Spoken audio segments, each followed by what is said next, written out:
नमस्कार, मैं हूं कार्तिकेय शर्मा और टीवी9 भारतवर्ष में आपका स्वागत है।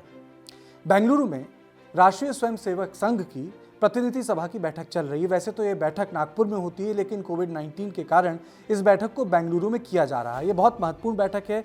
इस बैठक में आरएसएस की एनुअल रिपोर्ट आ गई है। इस एनुअल रिपोर्ट को सब लोग देखते हैं, बीजेपी के लोग देखते हैं, विपक्ष भी देखता है कि संघ का मूड क्या है।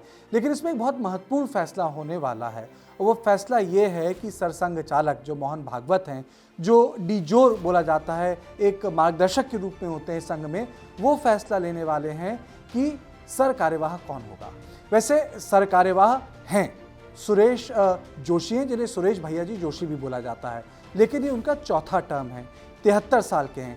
तो संघ के एक तबके में, एक वर्ग में माना जा रहा है कि हो सकता है किसी यंग आदमी को या उनसे उम्र में छोटे आदमी को ये बड़ी जिम्मेदारी दी जाए, क्योंकि 24 में लोकसभा के चुनाव हैं और 25 में आप ये कह सकते हैं कि जो संघ की 75वीं सालगिरह है वो मनाई जाएगी। अब जो सर कार्यवाह हैं वो कंटिन्यू भी कर सकते हैं, पर नए भी आ सकते हैं। अगर नए सर कार्यवाह आए तो वो आप ये कह सकते हैं कि वो डिफैक्टो लीडर माना जाता है, सीईओ ऑफ द कंपनी होता है।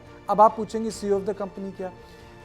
आरएसएस में डीजोर लीडरशिप होती है सरसंघ चालक की, और जो सर कार्यवाह होते हैं वो होते हैं डिफैक्टो, यानी काम वही करते हैं, संघ को वही चलाते हैं। जो रोजमर्रा का संघ का शेड्यूल होता है तो वो वही तय करते हैं। तो यानी सुरेश भैया जी जोशी ये तय करते हैं कि रोज रोज संघ में क्या काम होगा। उनके नीचे सह कार्यवाह भी हैं। अब उनका भी काम है, वो जो जॉइंट जनरल सेक्रेटरी, जिनको मैं अगर अंग्रेजी में बोल दूं तो उसमें मनमोहन वैद्य हैं, उसमें सुरेश सोनी हैं, उसमें दत्तात्रेय होसबोले हैं, कृष्ण गोपाल हैं, मुकुंदन हैं। ये 5 नाम भी हैं। दत्तात्रेय होसबोले को सबसे आगे माना जा रहा है।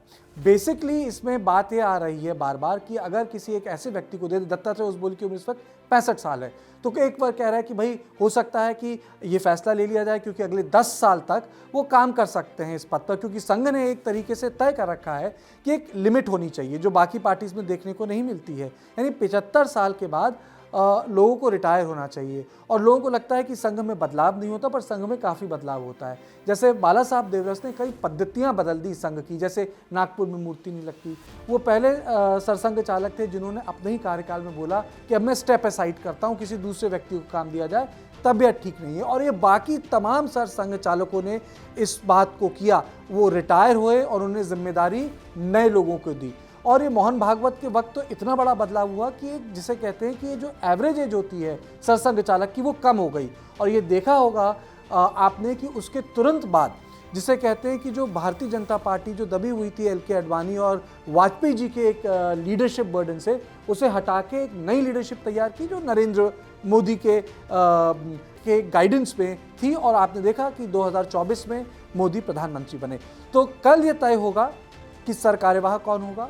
माना जा रहा है कि 5वां टर्म नहीं दिया जाएगा भैया जी जोशी को, और हो सकता है ये किसी और आदमी को मिल जाए, किसी और व्यक्ति को मिल जाए। वैसे तो 5 नाम है मैंने जैसे आपको बताया, लेकिन रेस में सबसे आगे नाम दत्तात्रेय होसबोले का ही है।